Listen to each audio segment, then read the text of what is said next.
क्या वो क्या है? आदमी डर के मारे कांप उठा। काला तरल धीरे धीरे उसकी छाती पर रेंगने लगा। फिर यह उसके कपड़ों के अंदर से होकर उसके शरीर में प्रवेश कर गया। कुछ ही सेकंड में यह उसके साथ मिल गया। कांच के बाहर ड्रेक ने इसे होते हुए देखा। उसके चेहरे पर हल्की मुस्कान आई, लेकिन आदमी के हाथ और पैर अचानक विकृत हो गए। फिर वह बिना हिले फर्श पर गिर पड़ा। छाया में छिपा एडी ने देखा और उसकी खोपड़ी में झंझनाहट हुई। प्रयोगशाला कांच के पीछे बंद परीक्षण विषयों से भरी हुई थी। कुछ लोग मुश्किल से सांस ले रहे थे, अन्य पहले से ही जमीन पर बिना हिले पड़े थे। एडी ने जाने के लिए मुड़ लिया, तभी कांच के पीछे किसी ने उसे पहचान लिया। उस व्यक्ति ने दोनों हाथों से कांच पर जोर से मारा और मदद की गुहार लगाई। एडी ने करीब से देखा और पाया कि वह वही बेघर महिला थी जो अखबार बेचती थी। वह यह दिखावा नहीं कर सकता था कि उसने उसे नहीं देखा, इसलिए उसने मदद करने का फैसला किया। उसने पास में रखा अग्निशामक उठाया, फिर उसने उसे जोर से कांच पर मारा, लेकिन जैसे ही वह बाहर निकली उसने कोई आभार नहीं दिखाया। उसने एडी पर झपट्टा मारा और उसे जमीन पर गिरा दिया। उसके हाथ उसकी गर्दन के चारों ओर कस गए। उसी समय बेनम ने चुपचाप स्थानांतरण पूरा किया। महिला अचानक मर गई। एडी मुड़ा और भाग गया।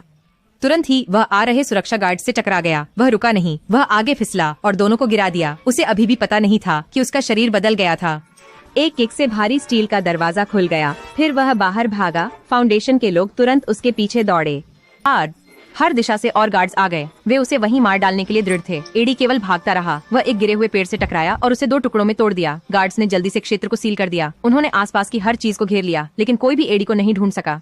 वह पहले ही नंगे हाथों से एक पेड़ पर चढ़ चुका था। वह वहाँ स्थिरता से लटका हुआ था, जमीन से दर्जनों फीट ऊपर। इसी तरह वह बच निकला। घर वापस आकर एडी इतनी बुरी तरह भूखा था कि उसे चक्कर आ रहे थे। उसने जो भी खाने लायक चीज मिली उसे पकड़ लिया और खाने लगा, लेकिन चाहे वह कितना भी खा ले, भूख नहीं मिट रही थी। विकल्प खत्म होने पर उसने कचरे में खोजबीन की। फिर उसने कल की बची हुई बत्तख की टांग उठाई और उसे चबाने लगा।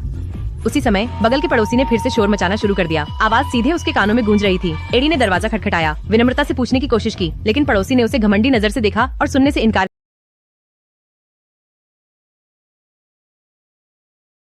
कर दिया।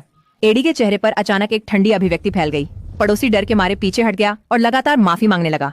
मैं बस दाईं ओर मुड़ जाऊंगा। धन्यवाद धन्यवाद।